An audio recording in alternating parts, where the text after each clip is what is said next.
மற்றும் ஒரு அண்மை செய்தி, நாகை மாவட்ட ஆட்சியர் அலுவலகத்தில் அமைச்சர் ஷாஜகான் பங்கேற்ற ஆய்வுக் கூட்டத்தின் போது மின்வெட்டு ஏற்பட்டதால் ஆய்வுக் கூட்டத்தில் சலசலப்பு ஏற்பட்டிருக்கிறது. அண்மை செய்தியாக நாம் பார்த்து கொண்டிருக்கிறோம். நாகை மாவட்ட ஆட்சியர் அலுவலகத்தில் அமைச்சர் ஷாஜகான் பங்கேற்ற ஆய்வுக் கூட்டத்தில் மின்வெட்டு ஏற்பட்டுள்ளதால்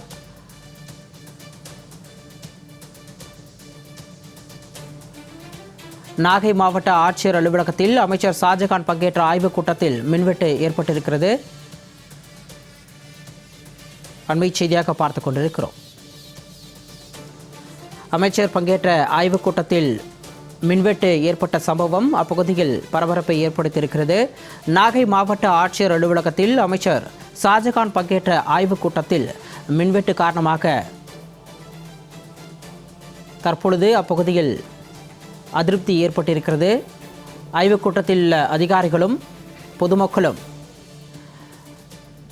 மின்வெட்டால் பாதிக்கப்பட்டிருக்கிறார்கள். கூடுதல் விவரங்களோடு எமது செய்தியாளர் மூர்த்தி இணைப்பில் இருக்கிறார். வணக்கம் மூர்த்தி. அமைச்சர் பங்கேற்ற ஆய்வுக் கூட்டத்திலேயே மின்வெட்டு பிரச்சனை ஏற்பட்டிருக்கிறது. இதற்கான காரணம் என்ன? தற்பொழுது அதிகாரிகள் என்ன சொல்கிறார்கள்?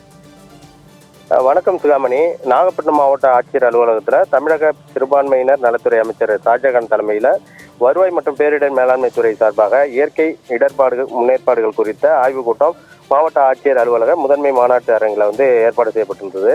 இந்த கூட்டத்தில் பார்த்தீங்கன்னா நாகை மாவட்ட ஆட்சியர் பிரவீன்குமார், சட்டமன்ற, நாடாளுமன்ற மற்றும் அரசு துறை உயர் அதிகாரிகள் என பலரும் கலந்து கொண்டனர். கூட்டம் விறுவிறுப்பாக நடைபெற்று கொண்டிருந்த நிலையில் திடீரென அரங்கம் முழுவதும் மின்வெட்டு ஏற்பட்டது.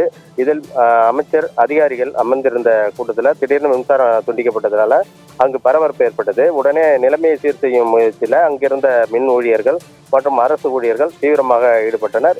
இருப்பினும் மின்சாரம் வரும் வரை கூட்டத்தை நிறுத்த விரும்பாத நாகை மாவட்ட ஆட்சியர் பிரவீன்குமார் அருகில் இருந்த பிரம்மாண்ட LED திரையின் வெளிச்சத்தை பயன்படுத்திய கூட்டத்தை தொடர்ந்து நடத்தினார். அமைச்சரும் அதிகாரிகளும் அந்த வெளிச்சத்திலேயே இயற்கை இடர்பாடுகள் குறித்த ஆலோசனைகளை மேற்கொண்டனர். மாவட்ட ஆட்சியர் அலுவலகத்தில் அமைச்சரின் கூட்டத்திலேயே மின்வெட்டு ஏற்பட்ட சம்பவம் அந்த பகுதியில் பரபரப்பை ஏற்படுத்தியிருக்கு சுகாமணி. அண்மை தகவலோடு இணைப்பில் வந்தமைக்கு நன்றி மூர்த்தி.